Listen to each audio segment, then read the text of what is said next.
Hello everyone, welcome to Management Guide. I am Purnima Singh, who is going to teach you about the one of the most important chapter of your management, that is strategic management. इसमें हम सारे components clear कर लेंगे. कुछ important concepts हैं, कुछ ऐसी definitions आएंगी जो आपको पता होनी चाहिए, कुछ ऐसे ऑथर्स आएंगे जो आपको पता होने चाहिए, उन्होंने जो दी हुई थियोरीज हैं उससे डायरेक्ट क्वेश्चन आएंगे तो वो आपको पता होने चाहिए, क्योंकि PYQ को जो मैंने एनालाइज किया है उसमें ये क्वेश्चन थे. At the last I also provide you some of the PYQ videos. Okay, so as we start with the strategic management, इसके नाम से आपको पता चलता है कुछ स्ट्रैटेजी से रिलेटेड होगा. ठीक है, so it is an art and science of formulating, implementing, evaluating the cross functional decisions for a longer period of time. ठीक है, आप कुछ ऐसे स्ट्रैटेजीज, कुछ ऐसी पॉलिसीज फ्रेम करते हो जो कुछ ज़्यादा देर के लिए होती हैं, आपके ऑर्गेनाइजेशन में बहुत ज़्यादा देर के लिए रहने वाली हैं. वो है आपका स्ट्रैटेजिक मैनेजमेंट. ठीक है, इसमें कुछ की कंसेप्ट आएंगे जो आपको पता होने चाहिए. As mention below, you can check it later also. There are we are saying okay, we need strategic management in our organization. Why do we need them? What is the importance? First of all, strategic management for a longer period of time. अगर इस frame से चलें तो इसका मतलब है कि हमें डायरेक्शन और फोकस मिलेगा इससे. सेकेंडली, अगर हमारी डायरेक्शन और फोकस बिल्कुल क्लियर होगा, ऑर्गेनाइजेशन की परफॉर्मेंस जो है वो इंक्रीज होगी. थर्डली, अगर मैंने ये सब कुछ लॉन्गर पीरियड को लेके किया है, मेरे पास डायरेक्शन है, मेरे पास फोकस है, मैं अपनी मेरी परफॉर्मेंस इंक्रीज हो रही है, मैं अपने एनवायरनमेंट को हर टाइम स्कैन करके चल रहा हूँ, तो मेरे में इतनी भी एबिलिटी होगी कि मैं उसको अडेप्ट कर सकूँ इन्वायरमेंट को. ठीक है, जब ये सब कुछ होगा तो हमारे पास पहले ही प्रोएक्टिव थिंकिंग होगी. डायरेक्शन होगा तो चेंज आएगा, मुझे पता चल जाएगा. अगर मैं अपने आप को अडेप्ट करने को तैयार हूँ तो मैं प्रोएक्टिव रहूंगी हर चीज़ के लिए. सेकेंडली, ये एक बहुत ही अच्छा सोर्स है जिससे आप एक अच्छी डिसीजन मेकिंग कर सकते हैं, right? Then there are different type of strategies. This is a very important topic, you should know that. Okay, so strategic management decisions जो है वो आपके तीन टाइप के होते हैं. First of all, your corporate level decisions, business level decisions and functional level decisions. Do remember them, they are important. Corporate level decisions हो गए जो for longer period of time होंगे. ऐसे डिसीजंस जो आपकी ऑर्गेनाइजेशन को for longer period of time के लिए गवर्न करेंगे. ठीक है, कोई ऐसे डिसीजंस नहीं होंगे कि एक दो दिन का ही फर्क पड़ेगा, नहीं, साल साल से ज्यादा का फर्क पड़ेगा. जैसे कॉर्पोरेट लेवल में आ गया, अगर आपने एक ऑर्गेनाइजेशन को दूसरी ऑर्गेनाइजेशन से मर्ज किया है, एक ऑर्गेनाइजेशन ने दूसरी ऑर्गेनाइजेशन को एक्वायर किया है, फर्क है इन दोनों में. क्या फर्क है, ये भी हम एक चैप्टर में पढ़ेंगे आगे. हमने डाइवर्सिफिकेशन की है, एक ऑर्गेनाइजेशन को दो ऑर्गेनाइजेशन में डिवाइड कर दिया है. एक्सपेंशन की है, मेरी ऑर्गेनाइजेशन थी, एक दो और ऑर्गेनाइजेशन खोल दी हैं. ये ऐसे स्ट्रैटेजिकल डिसीजंस हैं जो एक दिन में नहीं चलने वाले. ये this will work for a longer period of time. ठीक है, देन इज डिसइन्वेस्टमेंट. मेरी ऑर्गेनाइजेशन में मैंने दो कंपोनेंट्स को चला रही थी, इसमें प्रॉफिट, ए में प्रॉफिट नहीं हो रहा, बी में प्रॉफिट हो रहा है. मैं ए से डिसइन्वेस्ट कर रही हूँ, मैं हट रही हूँ पीछे, मैं वहां से पैसे निकाल रही हूँ, मैं बी में वो पैसे डाल दूंगी, तो that is your disinvestment. So these are the corporate level decisions. The second, let me clear this first so that you have a better view. Okay. दूसरा है आपका business level decisions. What is your business level decisions? कोई भी ऐसे decision जो आप एक specific industry में ले रहे हो और इन कंपैरिजन वो बहुत ऑर्गेनाइजेशन पे इफेक्ट नहीं करने वाले. नॉट लाइक ऑब्वियसली इफेक्ट करेंगे, बिजनेस पे इफेक्ट करेंगे, उसके नाम में बिजनेस है. कॉर्पोरेट लेवल हो गए जो बहुत ही लॉन्गर पीरियड के लिए बहुत ही एक्सट्रीम लेवल इफेक्ट करेंगे आपकी ऑर्गेनाइजेशन को. पर जो सेकेंड वन है वो आपके डिपार्टमेंट्स में मोर ऑफ फर्क डालेगा, आपकी पूरी की पूरी ऑर्गेनाइजेशन में इतनी नहीं डालेगा. जैसे example, a clothing brand decides to compete through a cost leadership और द प्रोडक्ट डिफरेंशिएशन. मैं पूरा का पूरा ऑर्गेनाइजेशन उठा के कहीं और नहीं लेके जा रही हूँ. मैं ऑर्गेनाइजेशन में मर्ज एक्विजिशन ये सब कुछ नहीं कर रही हूँ. मैंने अपने ऑर्गेनाइजेशन के एक डिपार्टमेंट में कोई चेंज लाने का सोचा है, तो मैं बिजनेस लेवल डिसीजन ले रही हूँ. Then is your functional level decisions.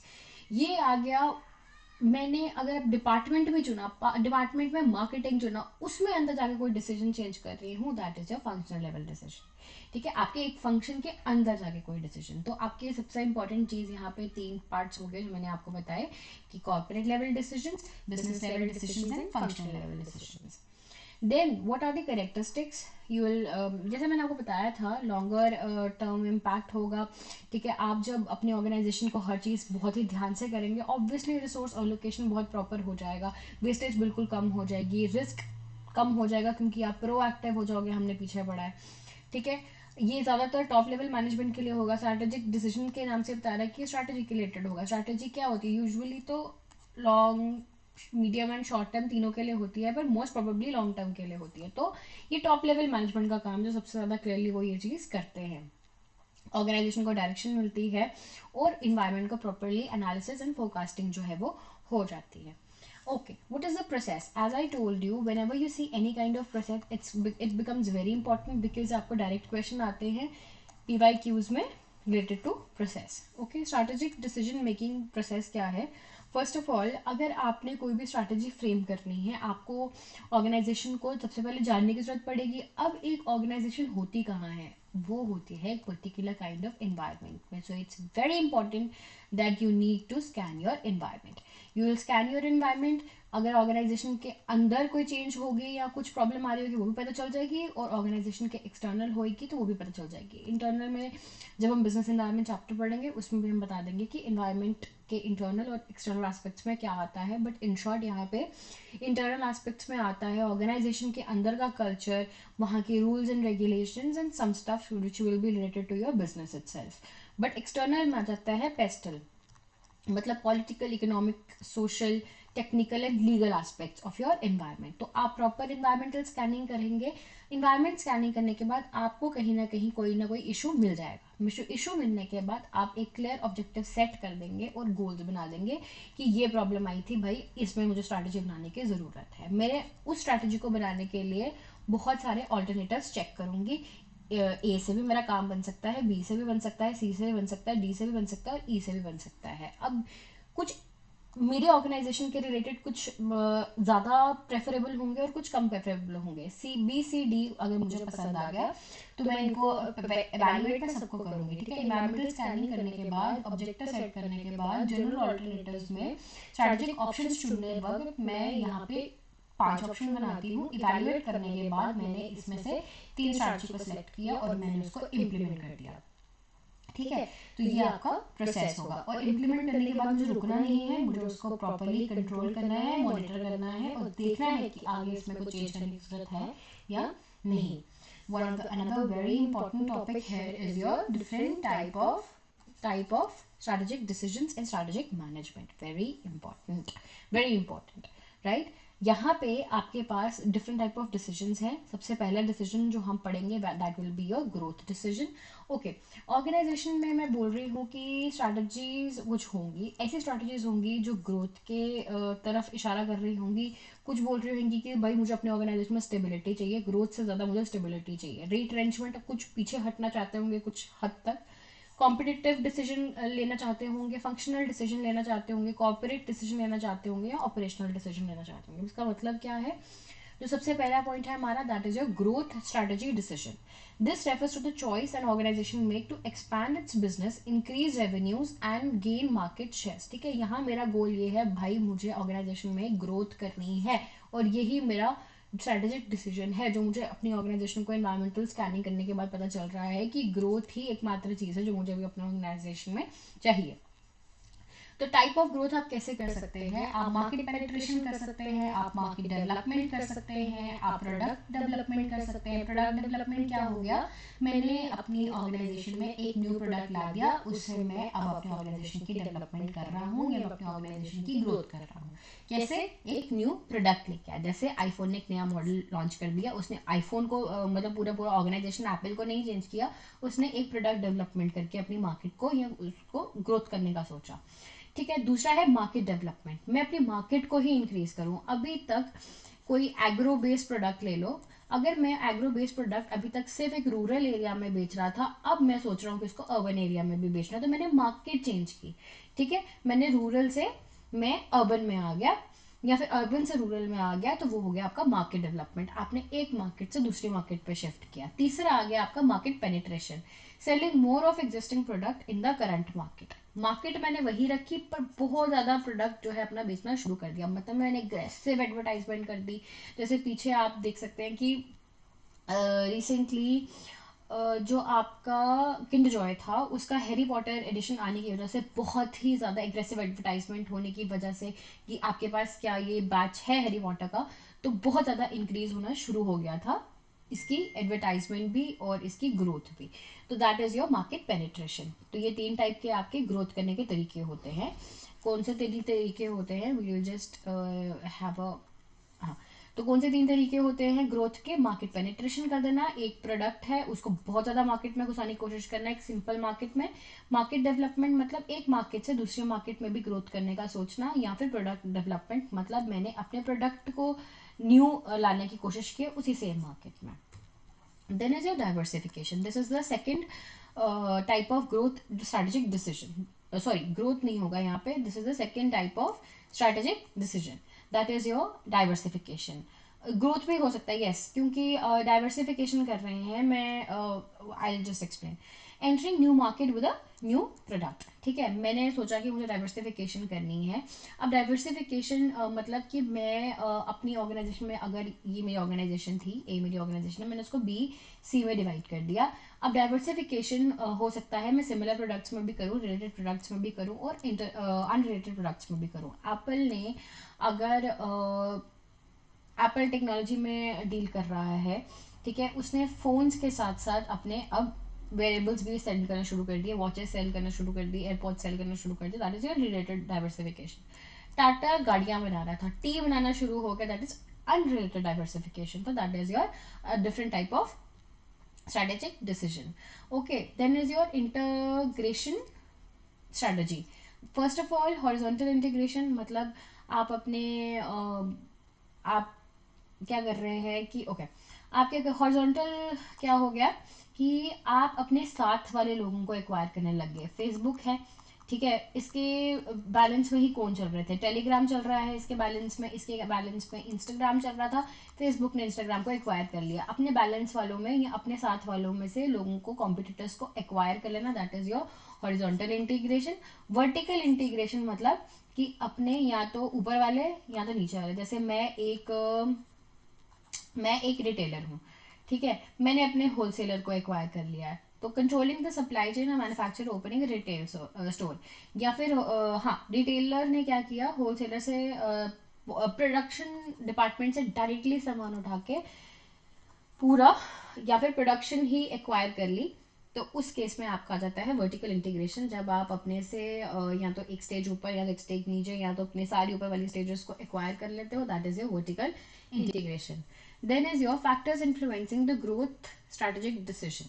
कौन से ऐसे डिसीजंस हैं जो ऑर्गेनाइजेशन के ग्रोथ को इफेक्ट करते हैं? जैसे first of all is a market condition. Organization की मार्केट जो है आगे पीछे उसकी कंडीशन क्या है, कॉम्पिटिटर्स की क्या स्ट्रैटेजी है, इंटरनल आपका ऑर्गेनाइजेशन का एनवायरनमेंट कैसा है, टेक्निकल चेंजेस, एक्सटर्नल एनवायरनमेंट कैसा है, वो चीज़ें आपकी आ जाती है। कुछ मैंने हर जगह पे एग्जाम्पल्स या शॉर्ट फॉर्म्स रखे हैं, आप उन्हें पढ़ सकते हैं, ठीक है। Then is your stability growth decision. So this was under your growth decision only.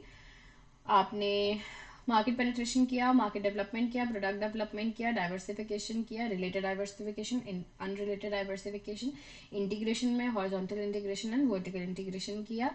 अब हम करेंगे आपका स्टेबिलिटी। मुझे ग्रोथ नहीं चाहिए, ग्रोथ मैंने बहुत कर ली, अब मुझे स्टेबिलिटी चाहिए। मैं नहीं चाहता ऑर्गेनाइज बस ठीक है, मुझे नहीं ग्रोथ करनी, अब मुझे स्टेबिलिटी करनी है, मुझे करंट पोजीशन पे ही रहना है, मुझे ज़्यादा ग्रो नहीं करना है, ठीक है।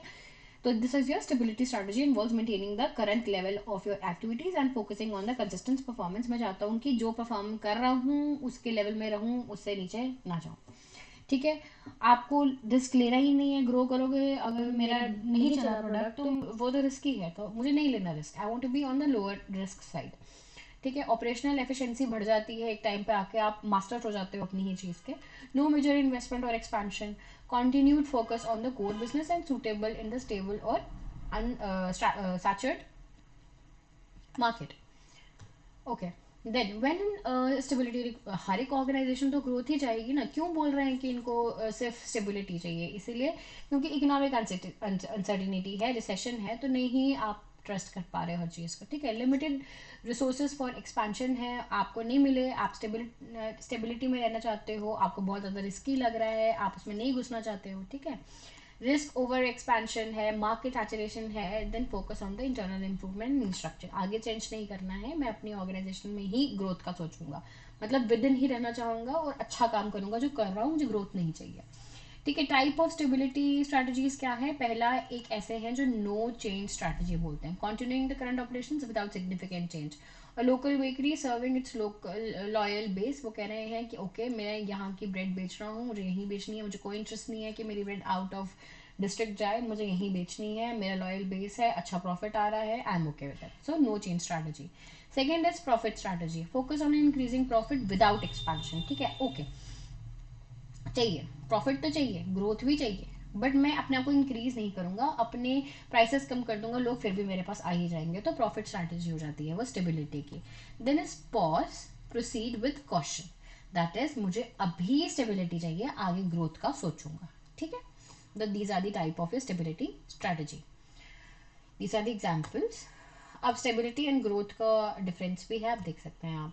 ठीक है, then is your retrenchment decision.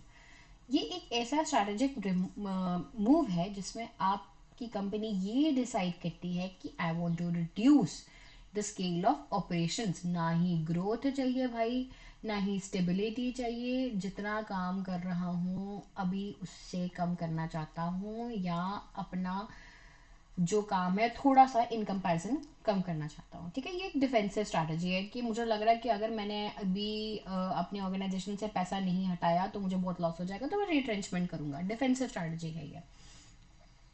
क्यों करते हो आप रिट्रेंचमेंट? ऑब्वियसली आप अच्छा खासा बिजनेस को तो नहीं खत्म करोगे ना, या बंद नहीं करोगे या कम नहीं करोगे, आपको परसिस्टेंट लॉसेस हो रहे हैं, आपको लगातार लॉसेस हो रहे हैं, you will think okay now I think I need to retrench. Then आपका पुअर परफॉर्मेंस चल रहा है, you may work on it and you may come again, but right now you have to do retrenchment. Then is over expansion कर लिया है, अब problem हो रही है, मिसमैनेजमेंट हो रही है, हेवी डेट आ गया है, फाइनेंशियल क्राइसिस आ गए हैं। ठीक है, मार्केट कंडीशंस में इतने चेंज आ गए हैं कि मेरी पुरानी टेक्निक को कोई देख नहीं रहा, न्यू टेक्नोलॉजी उसी चीज के लिए आ गई है, तो भी मैं रिट्रेंचमेंट के बारे में सोचूंगा। Then there are type of retrenchments. First of all, the turnaround strategy. ये क्या है? Reviving the business through the internal changes like cost cutting and leadership strategy. मैंने क्या किया? टर्न अराउंड करने की कोशिश की है। जैसे अपनी ऑर्गेनाइजेशन में अपनी इंटरनल एस्पेक्ट्स में मैंने कॉस्ट कटिंग की है, लीडरशिप चेंजेस की हैं। जैसे नोकिया ने क्या किया था? रीस्ट्रक्चरिंग की थी, रीब्रांडिंग की थी, प्रॉपरली चेंजेस लाई थी, बहुत सारी ग्रोथ या स्टेबिलिटी के बारे में नहीं सोचा, काफ़ी चीज़ों से अपना हाथ पीछे हटाया था ताकि वो अपना ऑर्गेनाइजेशन को थोड़ा सा प्रॉफिटेबल बना सके। क्योंकि वहाँ पे भी जो हमने ये पॉइंट्स पढ़े कि क्यों हम रिट्रेंचमेंट करते हैं, वो हमें दिख गया कि हम ये चीज़ क्यों करते हैं। Wait a second, okay. There is your disinvestment strategy. Divestment strategy क्या है? Selling of part of the business. ठीक है, आपने क्या किया? आपने अपनी ऑर्गेनाइजेशन में से, जैसे अगर ये 3 कंपोनेंट्स थे, आपने इसमें और इसमें से पैसे हटा दिए, सेल ऑफ कर दिया इसको किसी और को, पार्ट को, इस डिवीजन को, इस प्रोडक्ट को सेल ऑफ कर दिया और जस्ट इस पे फोकस किया, कोर एरिया पे। आप इसी में ग्रोथ कर रहे थे, आपने इस 2 को हटा दिया, यहाँ से पैसे निकाल के, या फिर ये किसी और को बेच के सिर्फ इस एस्पेक्ट पे आप वर्क कर रहे हैं, इस प्रोडक्ट पे, इस एरिया पे आप वर्क कर रहे हैं, तो वो आपका हो गया डिवेस्टमेंट स्ट्रैटेजी। जैसे टाटा ने अपना सारा टेलीकॉम बिजनेस जो था वो बेच दिया था एक पॉइंट पे आके। Then is your liquidation strategy. आप क्या करते हैं? Closing the business and selling the assets when the recovery is not possible. समझ आ गई, अब कुछ नहीं हो सकता। किंगफिशर एयरलाइन शटिंग डाउन, उसमें उन्होंने क्या किया? लिक्विडेशन स्ट्रैटेजी को अपनाया। टर्न अराउंड भी नहीं कर सकते थे क्योंकि फाइनेंशियल क्राइसिस बहुत आ गए थे, और इन्वेस्टमेंट भी नहीं कर सकते थे क्योंकि बहुत ज़्यादा एस्पेक्ट्स में और सब में ही फाइनेंशियल लॉसेज आ गए थे, तो वहाँ पे उनको लिक्विडेशन स्ट्रैटेजी को अपनाना पड़ा। Okay, there is your competitive decision strategy. Okay, competitive strategic decision. Then you have competitive decision refers to the strategic choice made by a business to gain or edge over the rivals in the market, right? And then you have different type of competitive strategies. सबसे पहले तो यहाँ पे direct, जैसे अगर ये mention हो गया है कि मिशेल पोर्टर की जेनेरिक स्ट्रैटेजीज है, तो you have to keep that in your mind very clearly, because आपको डायरेक्ट क्वेश्चन आ सकता है, पीवाईक्यू में ऐसे क्वेश्चन आते हैं। ये क्वेश्चन डायरेक्ट नहीं आया है, पर ऐसे क्वेश्चन आते हैं, तो कभी भी आ सकता है। टाइप ऑफ कॉम्पिटिटिव स्ट्रैटेजीज में सबसे पहला क्या है? Cost leadership. Becoming the lowest cost producer in the industry, तभी भी कॉस्ट लीडरशिप की वजह से आपको जो है एक कॉम्पिटिटिव एज मिल सकता है, जैसे डीमार्ट को मिलता है। अगर उसके साथ कोई भी और बिजनेस खुल गया, उसको उतना प्रॉफिट नहीं होगा देन डीमार्ट, बिकॉज वो कॉस्ट लीडरशिप में आगे है, कॉस्ट कम है उनकी। डिफरेंशिएशन मतलब मेरा यूनिक प्रोडक्ट है और तो वैसा कोई बनने नहीं वाला, मेरे पास मेरा अलग ही कुछ प्रोटोटाइप कुछ ऐसा बना हुआ है कि वो कोई और बना ही नहीं पाएगा। पेटेंट है, हर चीज है, मतलब डिफरेंट है मेरा प्रोडक्ट। जैसे आईफोन है, आईफोन जैसा आईफोन कोई नहीं बना सकता। सैमसंग की जैसे उसने टैबलेट लॉन्च कर दिया, वैसा टैबलेट बाकी लोग लॉन्च कर सकते हैं, बट मैक कोई लॉन्च नहीं कर पाएगा, टैब कोई लॉन्च नहीं, आईपैड कोई लॉन्च नहीं कर पाएगा। तो वहां आता है डिफरेंशिएशन का पॉइंट, जो आपको कॉम्पिटिटिव एज दे देता है। फोकस स्ट्रैटेजी, ठीक है, मेरा टारगेटिंग ऑफ स्पेसिफिक मार्केट नीश, मेरा इतना स्ट्रॉन्ग होल्ड है उसके ऊपर कि मेरे उस फोकस स्ट्रैटेजी, जब मैंने जिस ग्रुप पे मैंने फोकस किया हुआ है उसको अगर वो चीज़ चाहिए तो वो कहीं और जाएंगे ही नहीं। जैसे रोल्स रॉयस है, अगर उनको लोगों को वो गाड़ी चाहिए वो उसी पर जाएंगे, आप उनको बीएमडब्ल्यू से खुश नहीं कर सकते, ऑडी से खुश नहीं कर सकते, तो उनका एक फोकस ग्रुप है वो इसी के ऊपर है, ठीक है। Then what are the key competitive decision areas when it comes to competitive decision strategy? So first of all is your pricing strategy, second is your product differentiation, third is brand positioning, innovation, customer experience, and merger and acquisition to beat the competition. Why are competitive decisions important? These are important because obviously you want growth, you want to increase your profit margin, you want to increase the market, you want to have better customers, and you want to retain your customers as well. You want to create a brand loyalty, and it is good for your competitors as well. Good for competitors means कि आपकी competitor strategy बढ़ाने के लिए अच्छा है. Then is your functional strategy decisions, जो थोड़े से lower level पे आ जाएंगे. Strategic choices made at the departmental or the functional level to support and implement over the business or corporate strategy. The functional strategy is a plan of action developed by each department. Her department ये strategies बनाता है और इस पर workout करता है, और काफ़ी इससे इम्पोर्टेंट भी ये काम रहता है। जैसे आपके ऑर्गेनाइजेशन में कुछ फंक्शनल एरियाज हैं जो बहुत ही इंपॉर्टेंट हैं, जैसा मार्केटिंग, वहाँ पे pricing strategy, brand positioning, promotional campaigns. Then is your finance, वहाँ पे budget allocation, investment planning, cost control. Operational department में quality management, inventory control, process efficiency. Human resource functional department में, then research and development department में, then IT department में अलग अलग strategic decisions होंगे, functional strategic decisions होंगे। अब सारी ऑर्गेनाइजेशन तो आपकी कॉर्पोरेट स्ट्रैटेजी पे काम नहीं करेगी, तो what is the purpose of financial strategy decision, ताकि कॉर्पोरेट से नीचे भी एक ऐसे स्ट्रैटेजी डिसीजन हो जो ऑर्गेनाइजेशन को चलाने में हेल्प करें, ठीक है। एक डिपार्टमेंट से दूसरे डिपार्टमेंट का कोऑर्डिनेशन बढ़ेगा अगर ऐसे स्ट्रैटेजिक डिसीजन पहले से फ्रेम्ड होंगे, तो एफिशिएंट रिसोर्स यूटिलाइजेशन होगी क्योंकि डुप्लीकेशन नहीं होगी कहीं पे भी, ठीक है। इंटरनल कैपेबिलिटी को भी इंक्रीज करेगा और कॉम्पिटिटिव एज देगा, क्योंकि अगर इंटरनली आपका एनवायरनमेंट इतना अच्छा रहेगा तो कहीं ना कहीं दूसरे ऑर्गेनाइजेशन से आपको कहीं ग्रोथ मिलेगी। अब हमने 3 टाइप के कॉर्पोरेट हमने स्ट्रैटेजी डिसीजंस देखे थे। पहला था कॉर्पोरेट, जिसमें हम बोलते हैं कि ये एक high level strategic decision made by the top level management है, जो ओवरऑल ऑर्गेनाइजेशन की डायरेक्शन को बता देता है बहुत ही क्लियरली, ठीक है। Corporate strategy refers to the strategic decision related to the scope, structure, growth of the company as a whole. Corporate strategy decision as a whole, ठीक है। मेन कॉर्पोरेट डिसीजंस कौन से होते हैं वो भी हमने देख लिया कि हमारे पास ग्रोथ डिसीजन होता है, ग्रोथ कैसे कैसे कर सकते हैं वो हमने सारे पॉइंट्स पढ़े। स्टेबिलिटी डिसीजन होता है, वो पॉइंट्स भी पढ़ लिए। रिट्रेंचमेंट डिसीजन होते हैं, वो पॉइंट भी पढ़ लिए। इन सबको कॉम्बिनेशन होता है, वो पॉइंट्स भी पढ़ लिए, ठीक है। और जो हमने एक्स्ट्रा पढ़े हैं वो भी, और रिट्रेंचमेंट में डाउन साइजिंग भी होता है, ठीक है। ये सब चीज़ें हमने भी कर ली cover. Then we have again I told you कि 3 लेवल्स है, ये वही है, corporate level, business level and functional level. Then important corporate strategy decision, क्यों इंपॉर्टेंट है कॉर्पोरेट स्ट्रैटेजी डिसीजन, ये भी हमने पढ़ा है, बट एक बार फिर से विजन एंड मिशन बताने के लिए, रिस्क असेस करने के लिए और रिस्क को डाइवर्सिफाई करने के लिए, रिसोर्स एलोकेशन प्रॉपर हो, सस्टेनेबल ग्रोथ हो, प्रॉफिट हो ऑर्गेनाइजेशन में, और हर चीज़ प्रॉपरली चले उसके लिए भी। Operational strategic decision, corporate level से एक नंबर नीचे आ गया आपका ऑपरेशनल स्ट्रैटेजिक डिसीजंस। ऐसे डिसीजन जो day to day short term decisions के लिए होंगे, ये लोवेस्ट लेवल ऑफ ऑर्गेनाइजेशन है। I think first was corporate, second was functional and third is operational. ठीक है, तो आपको यहाँ पे क्या पढ़ना है कि लोएस्ट लेवल ऑफ ऑर्गेनाइजेशन में जो स्ट्रेटेजिक डिसीजंस आएंगे वो है आपके ऑपरेशनल, जो डे टू डे ऑपरेशंस होंगे उनको चेक करने के लिए। ठीक है, जैसे आपके प्रोडक्शन में, क्वालिटी कंट्रोल में, इन्वेंट्री में, सप्लाई चेन में, वर्कफोर्स में, कस्टमर सर्विस में। पर्पस ऑफ ऑपरेशनल स्ट्रैटेजी क्या है? अगेन सेम ही फंक्शंस हैं, जैसे efficiency, resource utilization, functional goals, customer satisfaction, day to day functioning, ये सब हैं आपके ऑपरेशन में। क्यों ज़रूरी है? ताकि शॉर्ट टर्म फोकस रहे। जो आप अगर आपका कोई भी शॉर्ट टर्म काम चल रहा है वो बिल्कुल सही तरीके से, बैलेंस तरीके से, फ्रेम्ड तरीके से चलता रहेगा। ये सब कुछ एक स्पेसिफिक एक्शन को बताएगा, क्योंकि कॉर्पोरेट फिर भी एज अ होल हम पढ़ते हैं कि पूरे एस्पेक्ट पर जाता है। ये ऑपरेशनल स्ट्रेटेजिक डिसीजन जो है वो थोड़ा स्पेसिफिक एंड एक्शन ओरिएंटेड होता है। ये किसके लिए है? Lower and middle level management के लिए है। ये क्वांटिफाइबल है।